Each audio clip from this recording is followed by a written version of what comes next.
It's good to have you there. This is the Anglican Cable Network Nigeria, ACNN Television. It's the news on the hour. I am Fulusho Taiwo. You're welcome. Women have been asked to embrace the life of Christ and reflect his image as in a mirror and also as ambassadors of Christ. They are to represent God in all spheres of life. This was the assertion of the Vice President of Mothers Union and Women's Guild of Gudu Ajikinri, Mrs. Evelyn Nwafili, during an address at the Women's Conference held at St. Peter's Anglican Church, Asokoro, Abuja. Here is the report.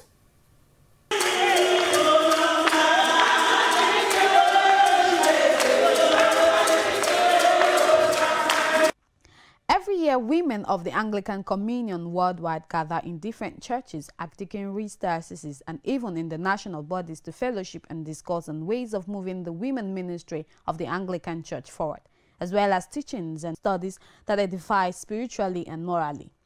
Here, the women of the Diocese of Abuja, Gudu Ajikinri gathered with the theme, Be a Living Epistle. The women turned out in their beautiful uniforms and beamed with smiles. The Vice President and the leader of the Gudu Ajikinri Mothers Union Women's Guild, Mrs. Evelyn Nwafili, in her address, urged women to reflect Christ in all they do, be good ambassadors, and bear witness to God's way of life. As living epistle, our lives should reflect the life of Jesus Christ, who is our Father, and witness the Lord's way of life. We should consider the importance of standing out for Christ as his epistle, in our places of work, in our business places, wherever we find ourselves, speaking Christ and ministering Christ other through our conduct. May the Spirit of God inspire in our beings more and more to enable us to function for him more effectively. May those who come in contact with us find something of Christ in our beings that they can read to the glory of God in Jesus' name. The conference was attended by some of the women leaders in the Diocese of Abuja, such as Mrs. Joy Idume, the wife of the Sub-Dean of Abuja Diocese, Venerable Benjamin Idume, representing the wife of the Primate Mrs. Nkasobioko, and host of other women from the diocese. Also in attendance was the Archdeacon of Gudu Ajikinri, the Venerable Festus Uzoka Nwafili, together with some other priests. The representatives of Men's Fellowship Gudu Ajikinri were also there to support the mothers. The mother of the day was Lady Obiageli Igodan, a well-respected woman in the Archdeaconry. Speaking in an interview with ACNN crew, the representative of Mrs. Nkasobioko and Mrs. Nwamaka Nwafili called on women to be living epistles to their societies, in their homes and in their churches. They should live out the life, giving examples to those that are around them, in their places of work, at home, even at the church. They should be examples. When you are out there in your home, you should shine the light. In your place of work, you should also shine the light. And wherever you find yourself, I think it's just the grace of God we need. We should not be compelled. We should not be coerced. We should not do, or rather do things differently because other people are doing it. But we should make ourselves distinguished such that people will see us and see the beauty of Christ in our lives. Also, the Venerable Festus Nwafili shared his thoughts on the theme. He called on women to be the letter that people get to read. So as living epistles, we should be proofs of the life of God in our decaying world. So we charge and encourage women to make sure we are true representatives of God, that our lives do not in any way contradict the gospel that we have come to believe, unless if we didn't believe.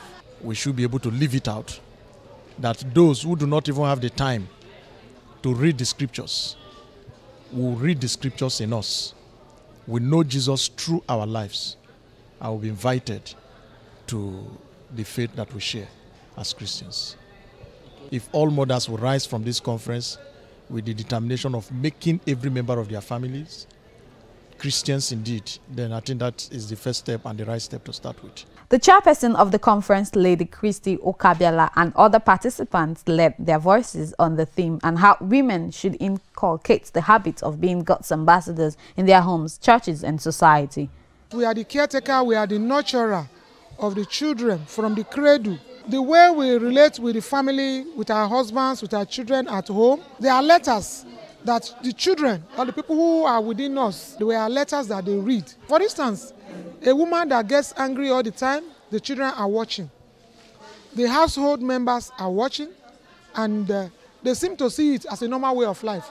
If you check such children in life, later in life, they tend to get angry, they tend to shout, just like their mothers did. Living a peace is not just a verbal thing, it's something that your action has to show. It must be dictated by your everyday life. When you hear the word of God, you have to put it into practice in your home, in your family, in anywhere you are. You have to shine. That's to do, of course, as we're going out, we know that we're going to live a life that others will look at us and know that Jesus indeed is around. Some of the high points of the conference includes the Bible study section led by Reverend Canon Emmanuel Imekai, teachings on domestic and sexual violence, prayer sections, among others. The senior pastor of Dunamis International Gospel Center, Dr. Paul Eneche, has slammed political leaders who place their tiny position above God. Dr. Eneche, while speaking at the headquarters of his church in Abuja, affirmed that God will judge any leader who is laughing over the shedding of innocent blood in Nigeria. According to the fearless and fairy preacher, some people consider it as an achievement to snap picture with the president and governors while their states and communities are soaked in blood. Flowing from the call to contend for the soul of the nation raised by Bishop Oyedepo, Dr. Eneche, as well as Pastor David Ibiyome, also announced a 7-day fasting and prayer for Nigeria in their respective ministries. The spiritual exercise starts on Monday, 23rd July, and will run till Sunday, 29th of July. A Catholic priest in Imo State, Reverend Father Kizito Onjeka, has lambasted the current leadership of the country over the spate of killings perpetrated by suspected herdsmen. Onjeka described the current leadership of the country as a failure, considering the persistent killings recorded in the country. Addressing his members at the St. Matthias Catholic Church in Owerri, Imo State capital, the clergyman said the killings across the country were worrisome. He also urged the electorate not to sell their conscience in exchange for material things during the 2019 general elections. DINO MELAYE, the senator representing Kogi West Senatorial District, has reacted to the latest attempt at vandalizing one of his constituency projects in the state. The latest attack was carried out in his country home, Ayetoro Gbede, in Ijumu local government area of Kogi State. It was gathered that a skills acquisition project facilitated by the embattled lawmaker in Ayetoro Gbede was vandalized by unidentified hoodlums. Confirming the incident, the national president of Ayetoro Gbede Development Association, Elder Olorunfemi Ezekiel Adekunle, said the dastardly act was carried out in the night. Reacting to the latest incident, MELAYE disclosed that minimal damage was recorded. He, however, urged communities to protect such projects against vandalism. A leading governorship aspirant of the People's Democratic Party PDP, Dr. Akin Ogunbiyi, has rejected the result of the primaries, which gave the ticket to Senator Ademola Adeleke. It will be recalled that Senator Ademola Adeleke emerged the candidate of the People's Democratic Party in the September 22 governorship election in Osun State. Adeleke polled a total of 1,569 votes to defeat his closest rival, Akin Ogunbiyi, who polled 1,562 votes.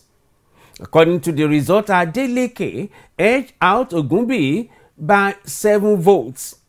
But Ogunbiyi said he will get the result reversed through the party's internal mechanism, stating that the outcome of that primary has been a subject of concern to a great majority of the party members who have been disappointed, disillusioned, and confused by the conduct of the exercise and the results. Ogunbiyi expressed appreciation to co-aspirants who stepped down for him and the delegates from the 332 wards who voted for him, and assured them that the mandate, which was freely given to him by majority of the delegates, will be reclaimed by the special grace of God. The senator representing Ogun East at the National Assembly, Buruji Kashamu, has blamed the defeat of the People's Democratic Party in the July 14 governorship election in Ekiti State on the arrogance of incumbent Governor Ayodele Fayose. While speaking with journalists, Kashamu, a member of the People's Democratic Party PDP, said he saw the party's defeat in Ekiti coming because the good people of Ekiti wanted to do away with anything Fayose. According to him, the defeat was inevitable, seeing how a former interim caretaker chairman of the PDP, Ahmed Markafi, encouraged Fayose to drive away other party stakeholders in the southwest. Kashamu therefore called on the PDP leadership to move in and rescue the party in the southwest so as to shore up its fortune before the 2019 general election. While congratulating the All Progressive Congress candidate Kayode Fayemi on his victory at the poll, he expressed the hope that the governor-elect will restore the values of Ekiti State that have been neglected by Ayodele Fayose. We shall now go on a short commercial break. We'll surely be back. Please stay with us. Day and night, we are on the road, following all the stories, and it takes a lot to earn your trust, to give you the coverage you've always trusted, because no one has more experience to tell your story, to keep you informed.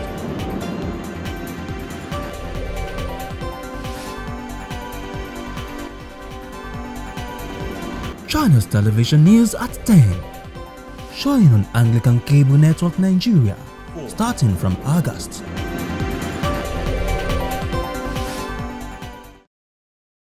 You are welcome back, and thanks for staying tuned. For more on our top stories, please visit our website at ACNNTV.com or youtube.com/ACNNTV. To be up to date with our news and other programs, download the ACNN app for Android from Google Play Store. And now to some foreign news.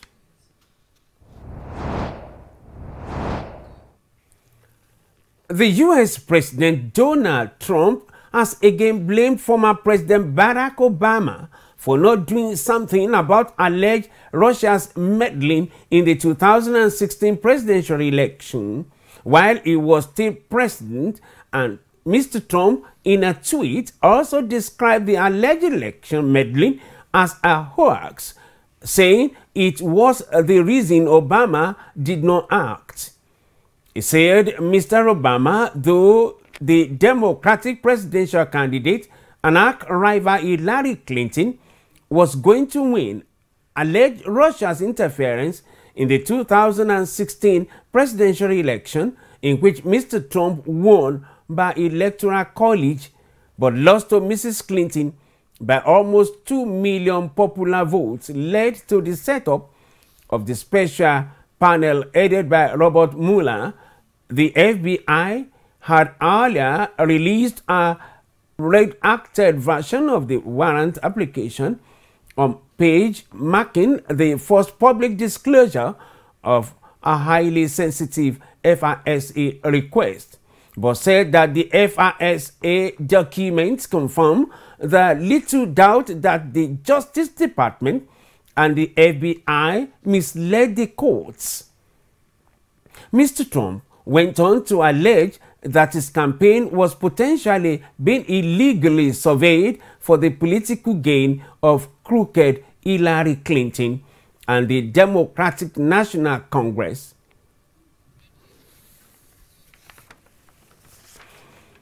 Israeli Prime Minister Benjamin Netanyahu has praised President Donald Trump's tough stand against Iran after the U.S. leader issued a stern warning to the Islamic Republic. Iran is Israel's main enemy, and Netanyahu has long pushed for a tough stand against it by international powers. He has repeatedly lauded the Trump White House's hawkish rhetoric forward the country. Iranian President Hassan Rouhani had warned Trump not to play with the lion's tail, saying that conflict with Iran would be the mother of all wars. Trump's comments came after Pompeo, in a major address to the Iranian diaspora in California, said Washington was not afraid to sanction top-ranking leaders of the nightmare Iranian regime. Netanyahu has also pledged to keep Iran from entrenching itself militarily in neighboring Syria, where Tehran is supporting President Bashar al-Assad in his country's civil war. 2 people, including the gunman, have been reported dead, while 13 others are wounded in Toronto after a shooting in the bustling Greektown neighborhood. Adding to concern about gun violence in Canada's largest city, a video clip posted by Canadian media appeared to show a dark-clad man walking on the sidewalk and then turning to aim and fire a handgun. According to the police chief, Mark Sanders, all 14 victims were shot with a handgun, while the suspect was also dead, and said there had been an exchange of gunfire. It was not clear, however, whether the suspect died from police gunfire or killed himself. Sanders said it was too soon to know what the motive was for the rampage in a district of cafes and restaurants. I'm looking at absolutely every single possible motive for this. I mean, when you have this many people that are struck by gunfire, it's a grave concern. I certainly want to find out exactly what it is, and so I'm not closing any doors or any chapters on this. And now to some sport news. The Department of State Service, DSS, has ejected embattled president of the Nigerian Football Federation, NFF, Chris Giwa, from the glass house. Giwa and the staff, who were told by the Nigerian government to occupy the NFF secretariat on July 2nd, have been asked to vacate the premises immediately. According to report, FIFA football governing body had threatened to ban Nigeria if the situation was not resolved and Amaju Pinnick not reinstated as NFF president. The report quoted the DSS operatives who carried out the ejection exercise are saying that they are working on instructions from above. And so it's on that note that we end this edition of the News on the Hour. We want to thank you and thank you profusely for watching. I am Fulusho Taiwo. Please mend it. Don't end it in a hurry. God bless you.